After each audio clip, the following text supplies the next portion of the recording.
اعوذ باللہ من الشیطان الرجیم۔ شیطان مردود سے میں اللہ کے پناہ مانگتا ہوں۔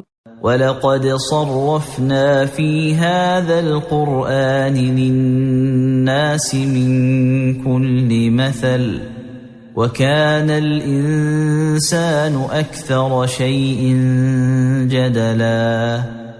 ہم نے اس قرآن میں لوگوں کی رہنمائی کے لیے ہر قسم کی تنبیہات طرح طرح سے بیان کر دی ہیں، مگر انسان بڑا ہی جھگڑالو واقع ہوا ہے۔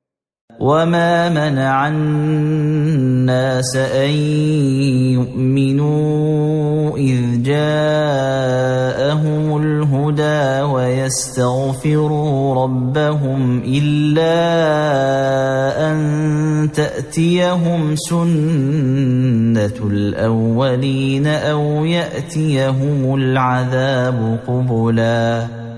جب ان کے پاس ہدایت آ چکی تو ان لوگوں کو ایمان لانے اور اپنے پروردگار سے مغفرت ماننے سے یہی چیز روک رہی ہے کہ اگلوں کا معاملہ ان کے لیے بھی ظاہر ہو جائے یا عذاب ان کے سامنے آ کھڑا ہو۔